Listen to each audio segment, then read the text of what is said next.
Being, as I have said, with the Ursulines at Toulon, after having spoken to the Bishop of Geneva, and seeing how he changed, just as others turned him, I wrote to him and to Father La Mothe, but all my efforts were useless.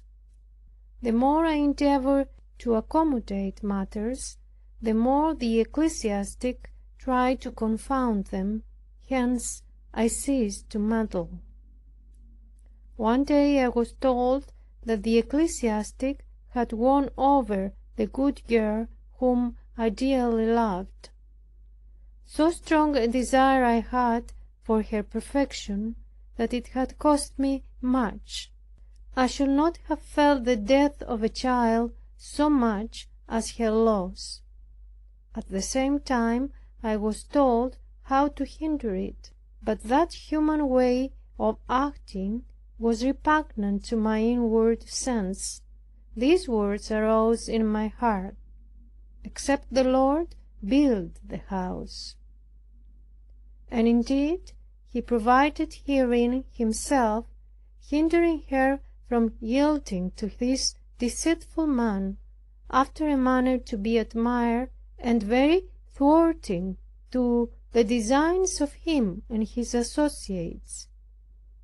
As long as I was with her, she still seemed wavering and fearful, but oh, the infinite goodness of God, to preserve, without our aid, what without His we should inevitably lose.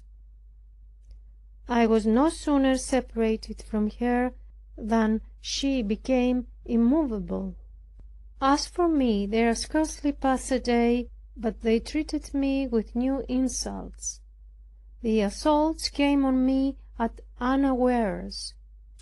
The New Catholics, by the instigation of the Bishop of Geneva, the ecclesiastic, and the sisters at Gex, stirred up all the persons of piety against me. I had but little uneasiness on my own account. If I could have had it at all, it would have been on account of Father La Combe, whom they vilely aspersed, though he was absent. They even made use of his absence to overset all the good he had done in the country by his missions and pious labors, which were inconceivably great. At first I was too ready to vindicate him, thinking it justice to do it. I did not do it at all for myself, and our Lord showed me that I must cease doing it for him, in order to leave him to be more thoroughly annihilated, because from thence he would draw a greater glory than ever he had done from his own reputation. Every day they invented some new slander. No kind of stratagem or malicious device in their power did they omit. They came to surprise and ensnare me in my words. But God guarded me so well, that therein they only discovered their own malevolence. I had no consolation from the creatures. She, who had the care of my daughter, behaved roughly to me. Such are the persons who regulate themselves only by their gifts and emotions. When they do not see things succeed, and as they regard them only by their success, and are not willing to have the affront of their pretensions being thought uncertain and liable to mistake, they seek without for supports. As for me, who pretended to nothing, I thought all succeeded well, inasmuch as all tended to self-annihilation. On another side, the maid I had brought, and who stayed with me, grew tired out. Wanting to go back again, he stunned me with her complaints, thwarting and chiding me from morning till night, upbraiding me with what I had left, and coming to a place where I was good for nothing. I was obliged to bear all her ill humor and the glamour of her tongue. My own brother, Father La Mothe, wrote to me that I was rebel to my bishop, staying in his diocese only to give him pain. Indeed, I saw there was nothing for me to do here, so long as the bishop should be against me. I did what I could to gain his goodwill, but this was impossible on any other terms than the engagement he demanded, and that I knew to be my duty not to do. This, joined to the poor education of my daughter, affected my heart. When any glimmering of hope appeared, it soon vanished, and I gained strength from a sort of despair. During this time Father La Combe was at Rome, where he was received with so much honor, and his doctrine was so highly esteemed, that the Sacred Congregation was pleased to take his sentiments on some points of doctrine, which were found to be so just and so clear that it followed them. Meanwhile the sister would take no care of my daughter. When I took care of her, she was displeased.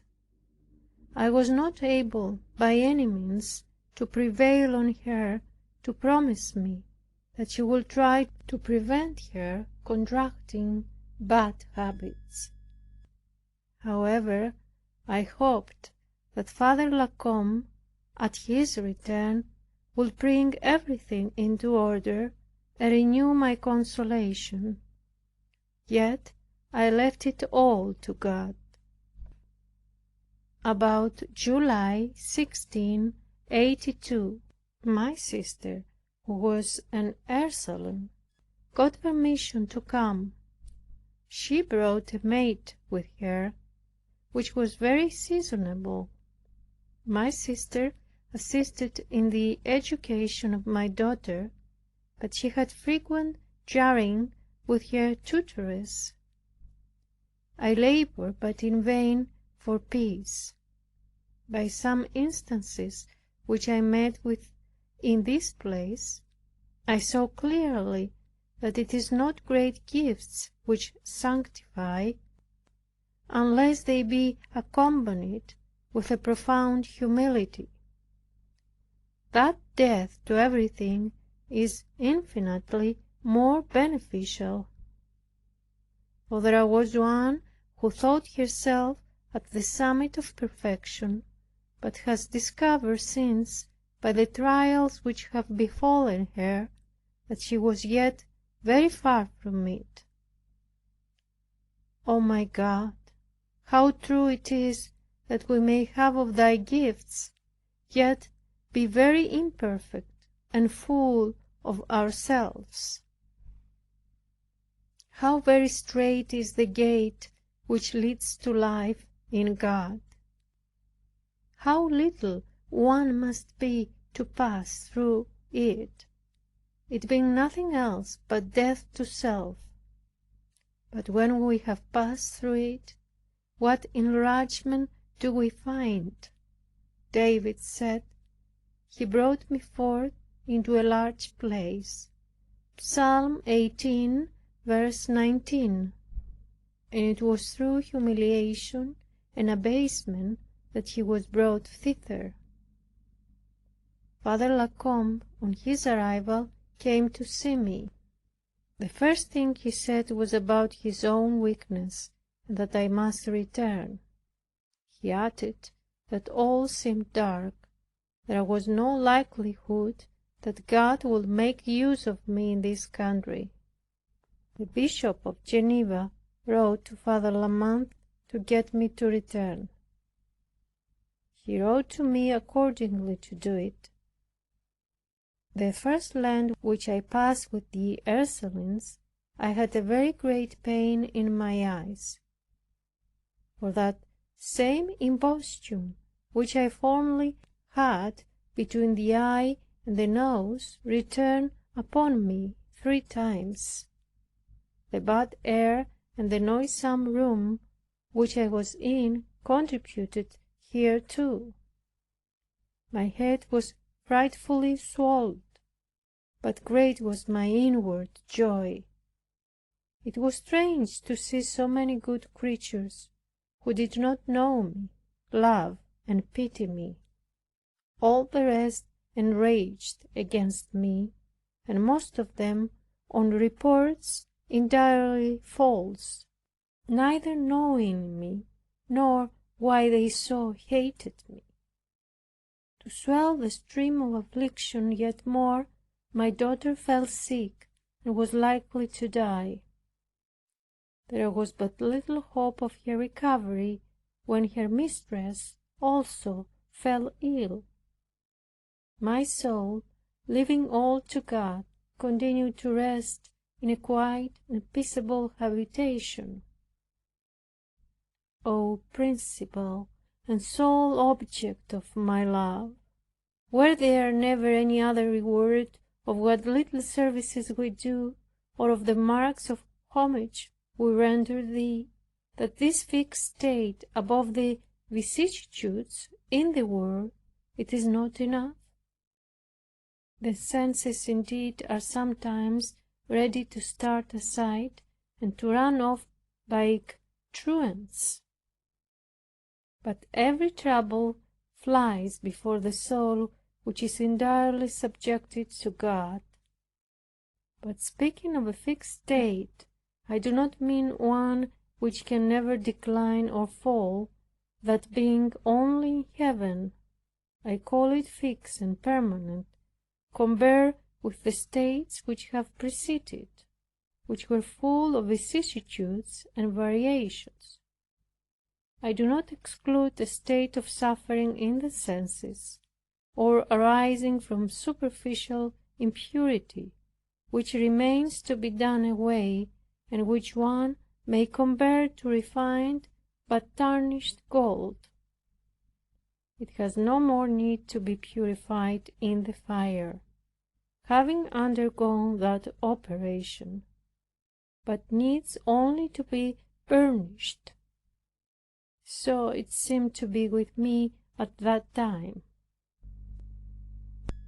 End of chapter 9, volume 2.